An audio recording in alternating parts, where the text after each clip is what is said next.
Sveiki mano draugai, šiandieną noriu jums pristatyti video apie migraciją.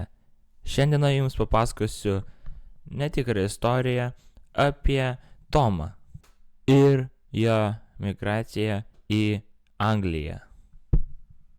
Bet kas yra ta migracija? Migracija tai žmonių persikėlimas iš vienos šalies į kitą ar iš vienos vietos į kitą ilgesniam laikui. Ji gali būti savanoriška arba priverstinė, laikina arba nuolatinė. Bet šiandienos mūsų herojus yra gražuolis Tomas. Jis 2010 metais išvyko iš Lietuvos į Jungtinę karalystę dirbti.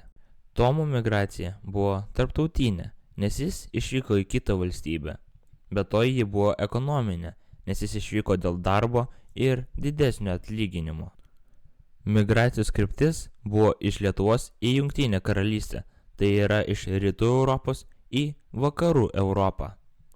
Tomas išvyko todėl, kad Lietuvoje tuo metu buvo maži atlyginimai ir sunku rasti gerą darbą. Tai buvo stumiamieji veiksniai. Jungtinėje karalystėje atlyginimai buvo didesni ir buvo daugiau darbo pasiūlymų. Tai buvo traukiamieji veiksniai. Išvykdamas, Tomas jautė ir džiaugsmą, ir baimę. Jis tikėjosi geresnio gyvenimo, bet buvo liūdna palikti šeimą. Gyvendamas užsienyje, jis susidūrė su sunkumais. Buvo sunku dėl kalbos, kitokios kultūros, jis ilgėjosi namų. Nors uždirbo daugiau, jautėsi vienišas. Migracija turėjo padarinių.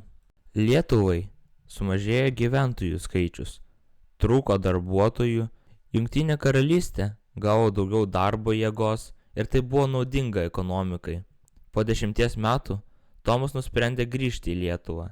Tai vadinama reemigracija.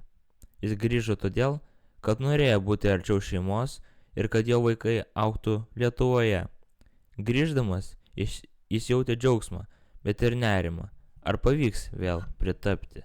Nors Tomo emigracija buvo savanoriška, bet yra ir kitas tipas, tai yra priverstinė. Pavyzdžiui, žmonės tampa pabėgėliais dėl karo ar nesaugumo. Tada jie išvyksta ne savo noru. Pabaigai noriu pasakyti, kad migracija tai ne tik išvykimas, tai žmonių gyvenimai, jausmai ir naujos pradžios. Kai žmogus išvyksta, jis palieka savo namus, draugus, artimuosius. Tai nėra lengvas sprendimas. Kartais jis išvyksta dėl geresnio gyvenimo, kartais todėl, kad neturi kito pasirinkimo. Todėl svarbu suprasti, kad už kiekvieno migracijos skaičiaus slypi istorija ir jausmai.